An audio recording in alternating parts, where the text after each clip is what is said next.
musik Nusantara itu atau gaya musik Nusantara itu terikat dengan yang pertama, namanya budaya atau yang dinamakan kearifan lokal atau kehidupan sehari-hari pada saat itu yang ada di Indonesia. Yang pertama, musik Nusantara terikat dengan yang namanya budaya. Kedua, musik Nusantara itu juga terikat dengan yang namanya bahasa. Yang kedua, musik Nusantara terikat dengan yang namanya bahasa. Kita tahu sendiri ya, tiap daerah itu kan beda-beda bahasanya, pasti juga menciptakan gaya tersendiri dalam musiknya. Terus terakhir, musik Nusantara terikat dengan yang namanya seni itu sendiri, entah itu seni menari atau seni menari atau seni berperang atau seni yang lainnya atau seni menggambar, itu terikat dengan itu, saling keterkaitan. Saya mau bahas dulu dengan yang namanya budaya. Saya ambil contoh lagu Ampar-Ampar Pisang. Ya, lagu Ampar-Ampar Pisang ini kalau kamu cari sejarahnya, Ampar-Ampar Pisang ini menceritakan sebuah kehidupan sehari-hari dari masyarakat di sana, ya, di daerah lingkungan mereka itu yang suka sekali dengan menjemur daun pisang. Akhirnya dibuatkan lagu atau terkenal dengan lagu Ampar-Ampar Pisang. Ada sebuah kebudayaan, ada sebuah tradisi. Kedua, di Jawa, cublak-cublak suweng, permainan tradisional zaman itu di Jawa Tengah. Sebuah budaya, permainan itu menjadi budaya, setiap hari ditemui, setiap hari hingga hafal masyarakat di situ. Dibuatkan lagu, muncul, teringat sampai sekarang. Itu budaya. Kedua, bahasa, ini yang paling gampang.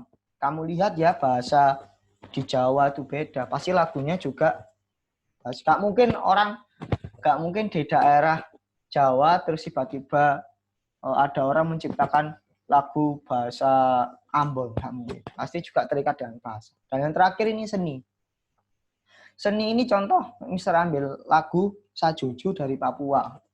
Kalian tahu bahwa lagu Sajuju ini adalah lagu untuk memulai berperang atau berburu. Bayangkan, berperang atau berburu dia harus nyanyi lagu Sajuju. Dari budaya berburu itu dibuatkan lagu terkenal hingga sekarang.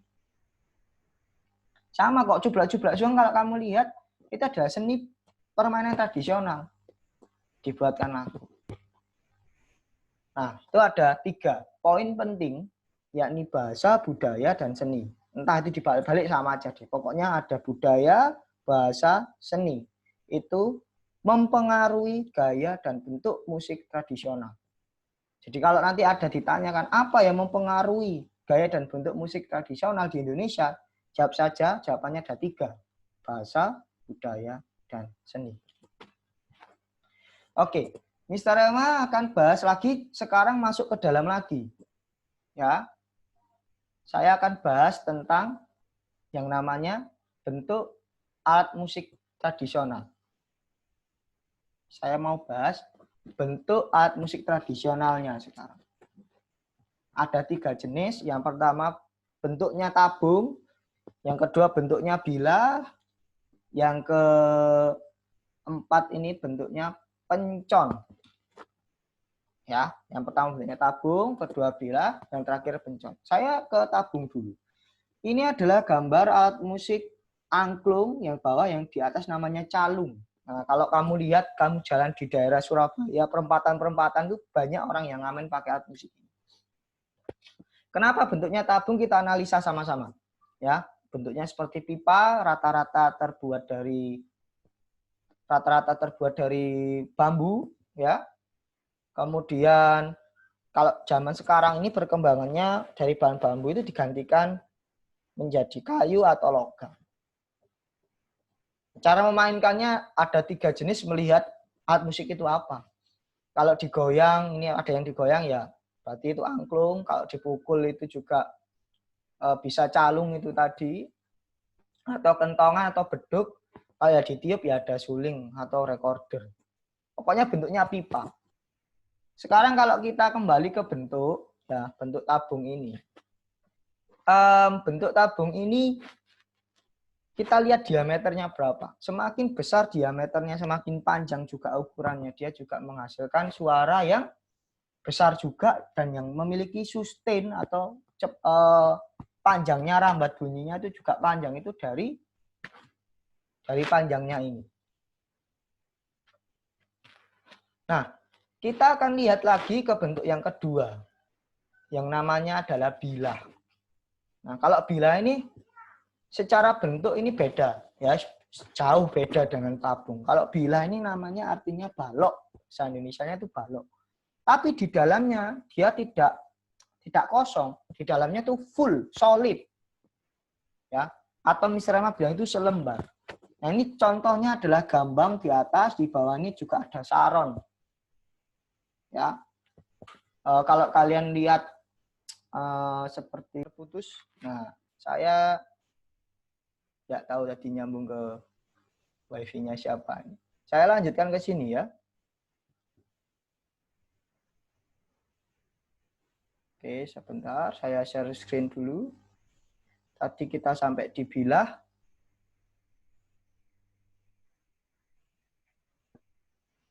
Nah, ya. Waduh, suaranya siapa itu? Nah, kalau kita dibilah, dibilah, itu bentuk dari alat musik ini itu juga apa ya? Mr. Rama bilang seperti lembar, ya, seperti lembar kertas gitu. Kalau ngomongkan selembar kertas, berarti dia nggak punya itu, dia tidak punya rongga di dalamnya, tapi dia butuh ruang untuk resonator. Maksudnya apa, Mister, ruang resonatornya itu? Nah, seperti ini. Nah, kamu lihat toh, kalau dibilah ini kan ada apa namanya? Kayu di bawahnya. Sebenarnya ya kayu yang di bawahnya itu ada dalamannya itu kosong. Nah, buat merambatkan bunyinya. Tapi dalam yang dipukul ini, ya, yang kursornya Mister ini yang dipukul ini, dia solid, full logam, full kayu. Ya, tidak ada. Nah, cara memainkan rata-rata alat musik ini adalah dipukul, semuanya dipukul alat musik bilah ini ya. Permukaan bilah biasanya rata atau cembung kayak tadi gambang. Kalau rata itu yang tadi yang di atas, fotonya Mister di atas, cembung di situ. Nah, rata-rata alat musik yang ada di bentuk bilah ini ada di gamelan semua. Ada gambang, ada kolintang, ada saron, ada gender. Nah, cara memainkan alat ini dengan cara dipukul. Oke.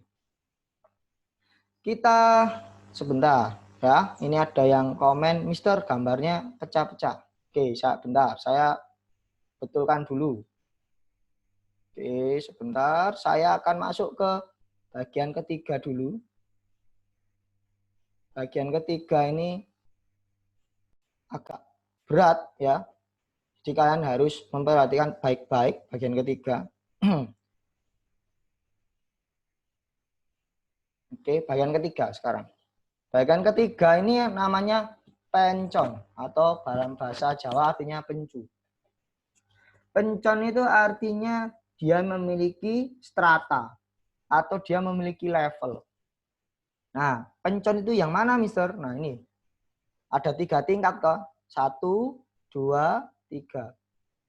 Ada 3 tingkat, 1, 2, 3. Sama, yang di gamelan ini juga sama. Ada yang paling tinggi, nomor 2, level kedua, dan level ketiga. Nah, ini pencon namanya. Apa sih yang dinamakan pencu atau pencon? Pencu atau pencon adalah istilah dari bahasa Jawa, yaitu bagian yang menonjol dari bidang datar atau yang dianggap datar. Nah, itu difungsikan untuk dipukul. Yang paling tinggi itu dipukul. Rata-rata bentuk pencon ini ada di gamelan semuanya. Banyak sekali ya. Kalau Mister Rema sebutkan gamelan itu di Indonesia itu banyak. Ini contohnya, misal bonang di Jawa dan Sunda, trompong Bali, kromong Betawi, talempong di Minang, kemudian Ambon, Toto Buang, di Banjar juga ada kangkanong. Semuanya dipukul, tidak terkecuali. Semuanya dipukul. Oke, itu tadi ada 3 bagian yang Mr. Emma sampaikan. Saya stop share dulu. Saya kepingin kembali ke kalian dulu. Ada 3 bagian. Poin besarnya ada di 2, yaitu yang mempengaruhi dan bentuk. Kalau yang mempengaruhi itu ada 3 hal, ada bahasa, budaya, dan seni. Sedangkan kalau yang bentuk itu ada 3, yakni bentuk tabung, bilah, dan kencang. Oke, kita berpikir sampai sini dulu karena ke belakang ini materinya juga sangat berat. Oke, Mr. Emma mau tanya sama siapa ya? Sama Joy. Halo Joy, silakan diaktifkan audionya Joy. Halo Joy. Ya. Oke Joy. Joy, Mr. Emma tolong sebutkan ya satu saja contoh alat musik tabung, entah tradisional atau non tradisional yang kamu tahu. Alat musik tabung apa? Satu. Tabung. Apa ya? Apa ya?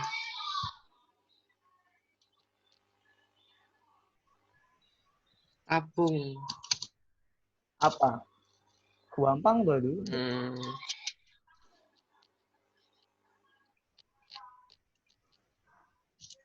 Bentar ya. Ya, apa? Kamu cari di internet nggak apa-apa.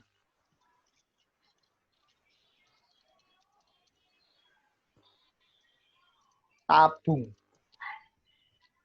Satu aja alat musik tabungnya kamu tahu. Oh, Joel William. Oke, stop dulu. Joel, nggak apa-apa. Joel apa? Nanti Joel tambahin. Apa Joel?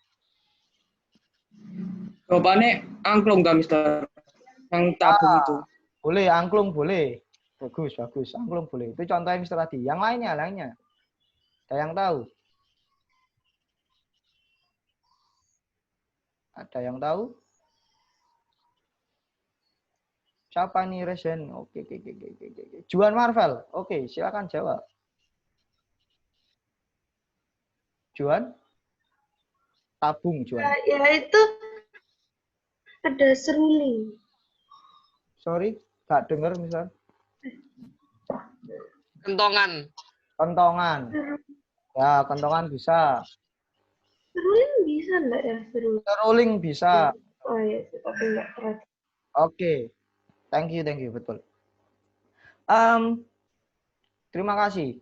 Nah, itu tadi kalau Mr. Rama bilang musik Nusantara itu terikat ya. Terikat banget sama yang namanya identitas. Nah, identitas itu ya seperti apa? Ya identitas itu seperti ya itu bahasa, budaya, seni. Itu juga terikat dengan itu. Jadi di sini Mr. Rama memberikan sebuah pemahaman ke kalian bahwa Mister, kenapa ya kok musik Indonesia itu sering dicuri sama orang? Nah, ini adalah salah satu faktor juga kenapa kok musik Indonesia itu gampang banget dicuri sama orang karena banyak sekali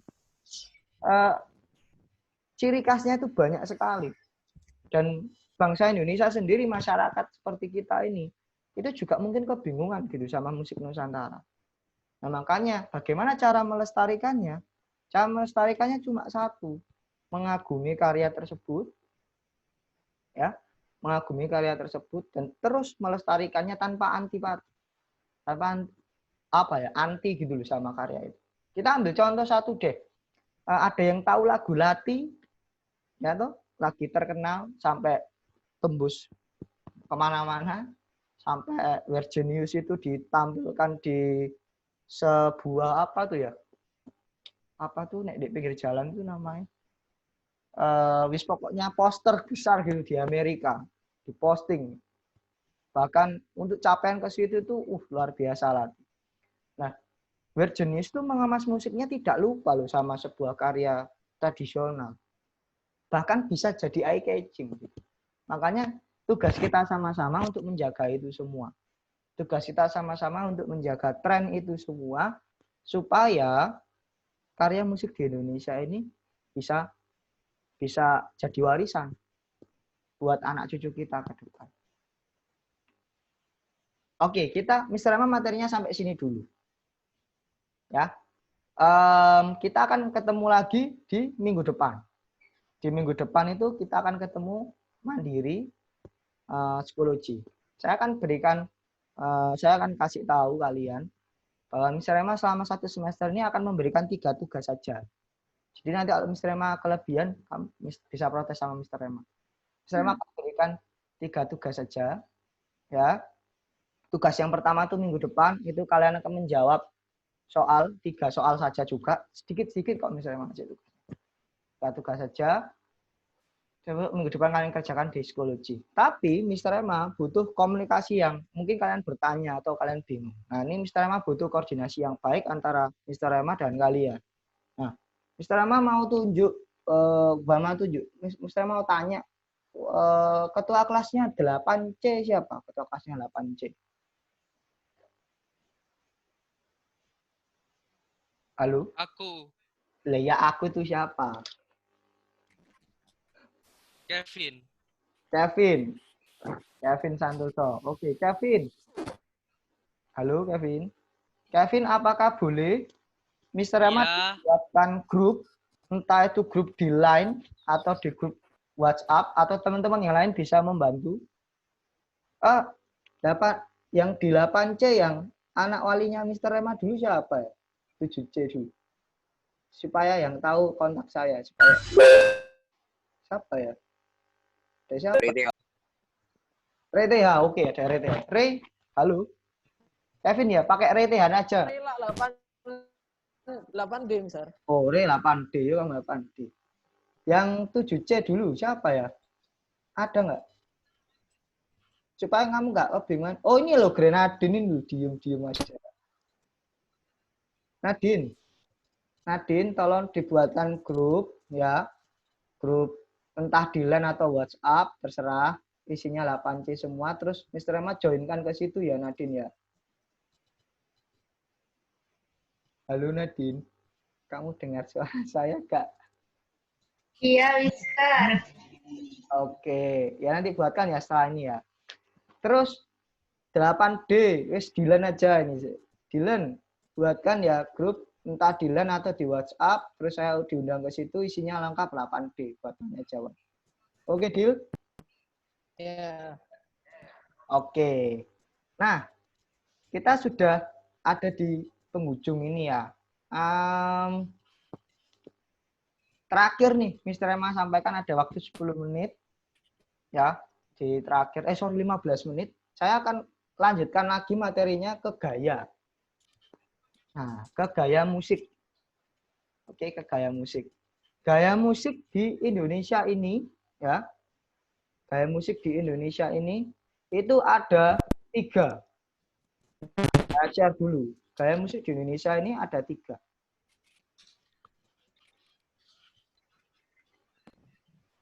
Oke, bentar. Ini dia. Oke. Di sini. Ada 3. Ya. Yang pertama itu lokal, kedua individual, yang ketiga periodik. Nah, yang gaya lokal ini, ya, tak jelaskan. Yang gaya lokal ini, musik itu dibuat gayanya itu seperti daerah tertentu itu. Jadi kalau musik Jawa, ya pasti lingkungan Jawa itu. Ya, pasti lingkungan Jawa itu. Dulu kok keluar.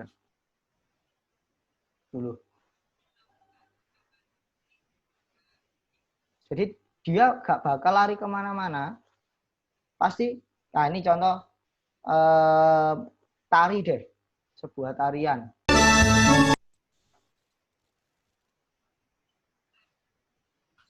Sebuah tarian ya. Sebuah tarian di Jawa gitu ya. Atau lagu di Jawa. Ya itu pasti gaya musiknya juga ada gamelan. kemudian berbahasa Jawa, budaya Jawa, itu gaya lokal. Nah, gaya yang kedua ada yang namanya gaya individual. Individual, berarti gaya musik itu diciptakan oleh penciptanya sendiri. Contoh gaya individual ya Weird Genius tadi. Oh, dia menggabungkan EDM, dia menggabungkan musik tradisional, jadi musiknya sendiri. Ini musik Weird Genius. Gitu. Atau gampangannya gini, ada yang pernah pergi ke Bandung, di Bandung itu ada tempat rumah tradisi itu namanya Saung Mang Ujo. Angklung Saung Mang Ujo. Nah, di situ itu ada seluruh komplek satu desa itu isinya pembuat angklung semua. Bahkan setiap hari konser itu isinya angklung semua. Dia bikin musik, pokoknya mau lagunya K-pop, mau lagunya Alan Walker, lagunya Marshmello, semuanya angklung. Dia menciptakan identitasnya sendiri. Dia menciptakan lagunya sendiri. Itu namanya gaya individual. Dan yang terakhir namanya gaya periodikal. Gaya periodikal atau gaya zaman. Berarti dia menciptakan lagu, karyanya itu gara-gara zaman waktu itu viralnya apa. Contoh di daerah pesisir sana ya, pesisir utara.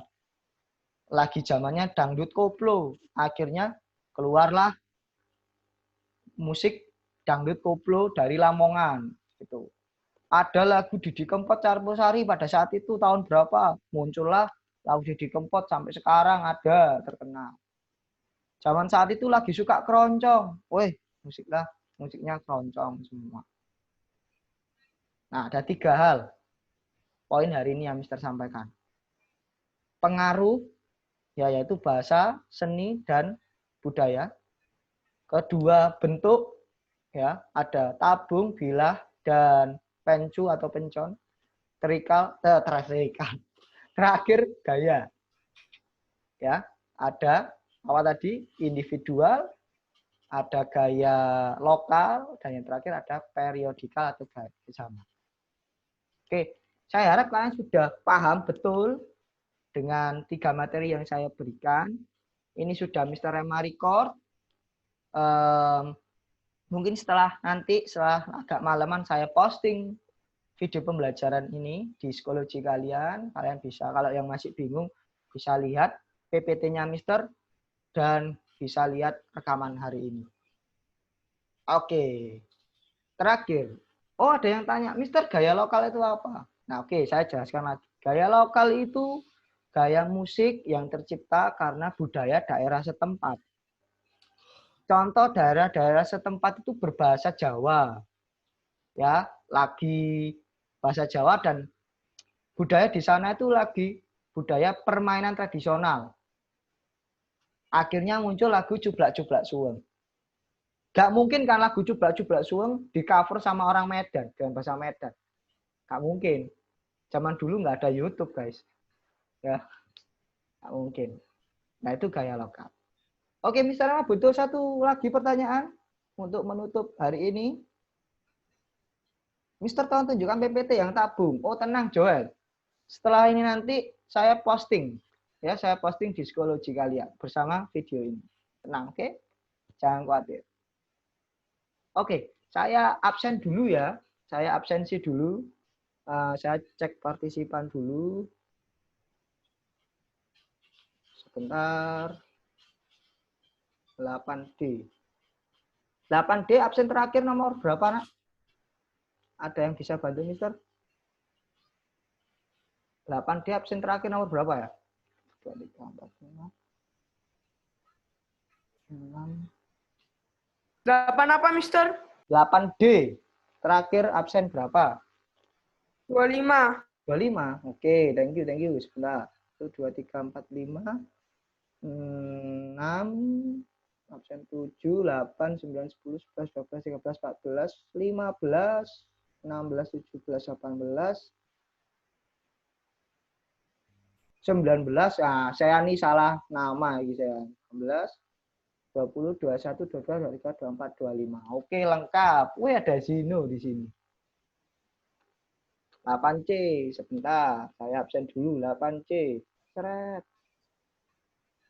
8C. 1.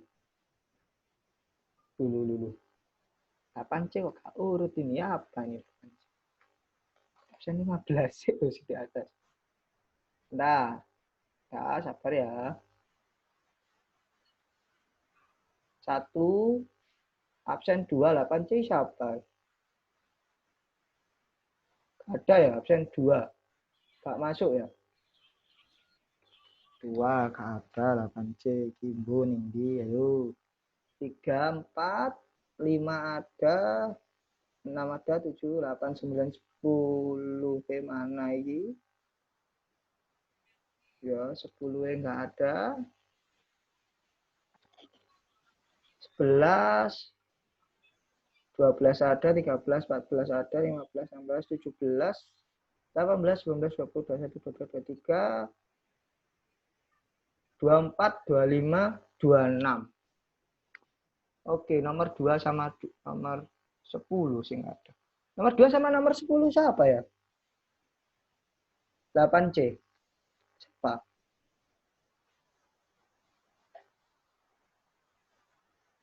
Nggak ada ya? Aduh. Oke deh, guys, teman-teman. Terima kasih atas waktunya. Terima kasih atas ketersediaannya mengikuti pembelajaran online kelas 8C dan kelas 8D. Kita akan ketemu minggu depan di psikologi. Ya. Terima kasih. God bless you semuanya. Bye. Thank you, Mister. Oke. Thank you, Mister. Thank you, Mister. Sip. Thank you, Mister. Bye. Banyak sekali. Bye. Mister GBU. God bless you too. Bye. Ini kok gak keluar-keluar gitu. Apa ini?